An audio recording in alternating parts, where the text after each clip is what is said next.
Hello， 大家好，我是塔塔。秋天是吃鲑鱼的好季节，今天来跟大家分享一道很简单，大人小孩都爱的鲑鱼蔬菜拌饭。煎得香香的鲑鱼，让人不知不觉一口接一口。准备一把菠菜，大约300克，记得连同根部清洗干净。起锅水，水里加入足够的盐。等水滚了之后，再把菠菜整把放进来汆烫。火可以先关小一点，避免烫伤了。菠菜不用煮太久，大概看到梗软化就可以捞起来了。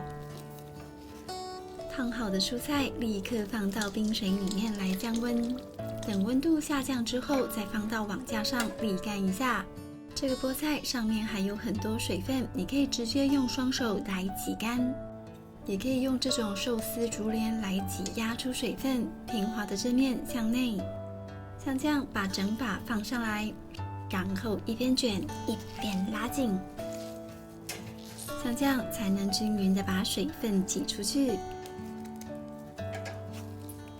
然后再用双手用力的按压，尾端的地方因为竹帘不够长，用手挤压掉就可以了。用竹帘的话，菠菜叶子比较能够保持完整。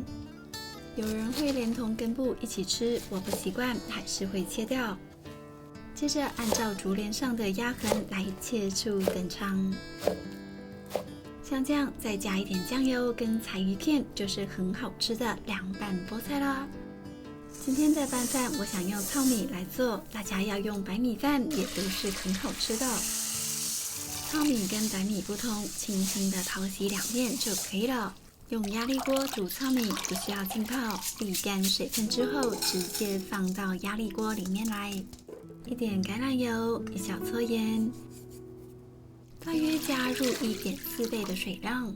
我冰箱刚好有剩下一些牛蒡丝，加到饭里面一起煮，可以增加纤维的摄取。牛蒡丝没有一定要加，不想加也都是可以的哦。把牛蒡丝沥干水分放到米上面，盖上压力锅盖，放上红色压力阀，开中火煮滚。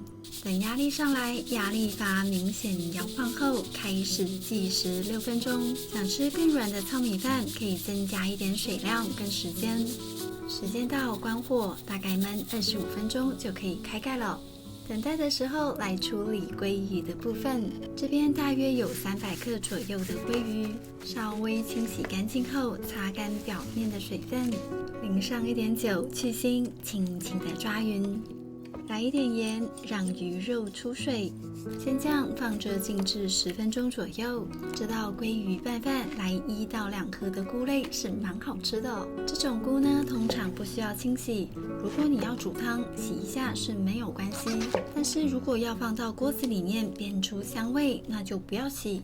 像这样剥成小朵状就可以了。接着来打3到4颗的鸡蛋。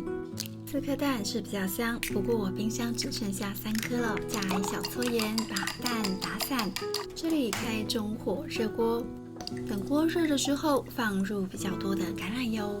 今天我们要把蛋煎得香香的，所以油不能少。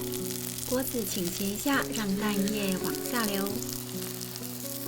大概看到蛋液凝固，表面煎出微微的焦香，就可以翻面了。把鸡蛋稍微的弄成小块状，也不要太小块，方便入口的大小就可以了。看到蛋上面都有焦香的样子，就可以起锅喽。原来的锅子擦干净就可以来煎红起菇了。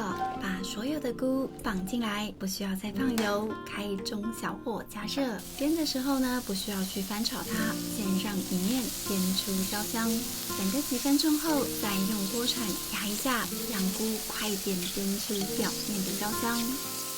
这时候来一撮盐跟黑胡椒调味。轻轻的翻炒一下，让另外一面也继续煸出焦香。这种菇呢，差不多煸到这个程度就可以起锅了。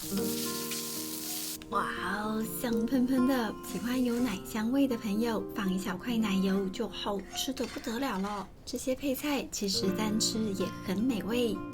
好啦，我们的饭也焖好了。刚刚的牛蒡丝经过高压烹煮，也都软化了。像这样偷偷夹带在饭里，不知不觉就能够摄取到纤维。现在还有鲑鱼还没煎，先盖起来保温一下。把刚刚的鲑鱼擦干表面水分，这样放进锅里煎才不会油爆哦。刚刚的锅子建议先清洗干净，开中火热锅。等锅子温温的时候，就可以放一点油进来。煎鲑鱼可以不放油，但是一点油来煎，表面会更香。赶紧的来一小撮盐，一点胡椒调味。今天我不想喷得到处都是，盖上盖子，火转大一点。像这样煎鲑鱼，善后也会轻松一点。